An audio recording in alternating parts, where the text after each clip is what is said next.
So today we will discuss digestion and absorption of carbohydrates. Then we will go ahead with what we say glycolysis and gluconeogenesis. Okay, so test yourself and see whether you know what is meant by GLUT or GLUT. If you know what is GLUT, then what is meant by insulin dependent GLUT? What is importance of GLUT2? What is importance and location of GLUT4, GLUT5 and SGLT? If you don't know, that's much better because today we will be reading about these glucose transporters. Okay, so that sounds quite puzzled. So without much ado, let us begin.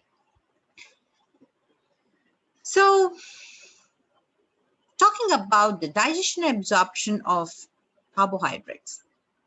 Before going into how the glucose finally gets absorbed into the intestinal cells, let us first see how are we going to extract this glucose from our food, dietary food.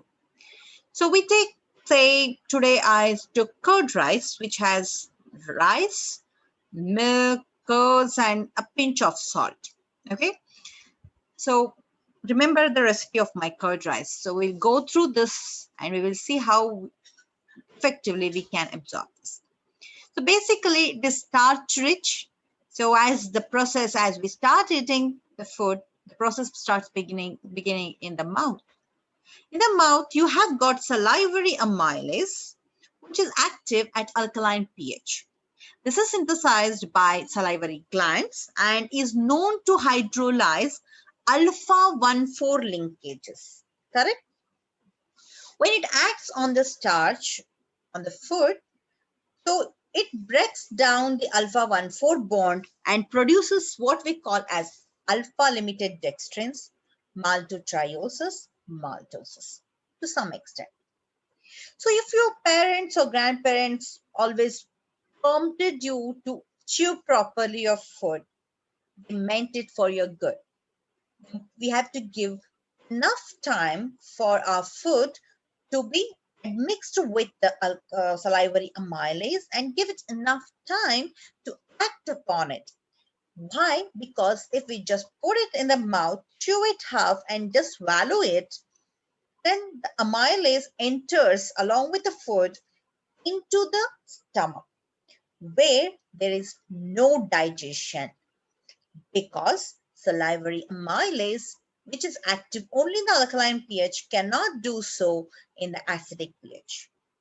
So the food now gets pushed into the small intestine, where in the second part of duodenum, you get pancreatic alpha amylase, which is secreted by pancreas. Again, it is active in alkaline pH.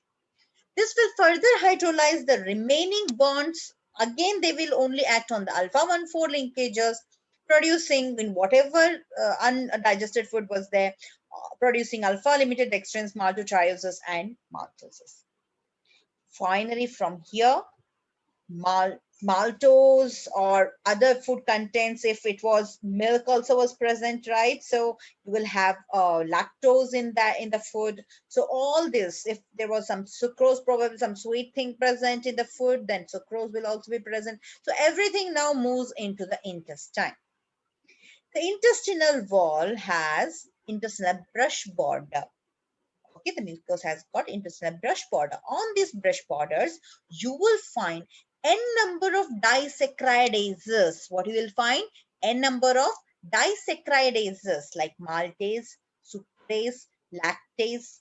So what they are going to do? They are further going to hydrolyze the disaccharides that have been provided to it.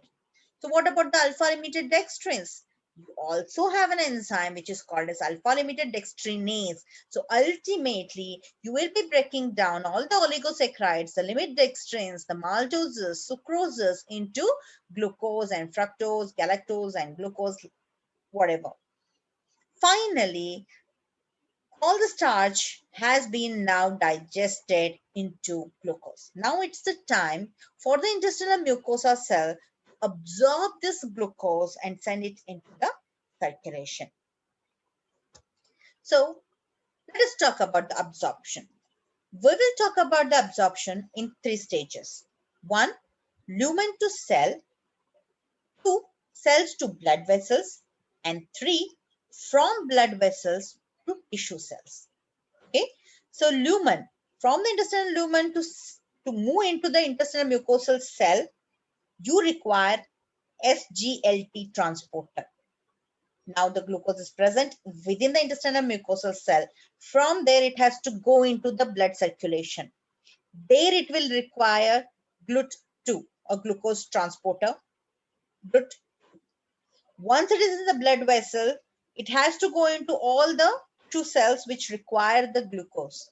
For that, you will require remaining GLUT or glucose transporters, that is 4, 1, 3. So how does this happen? We'll see in the next slide.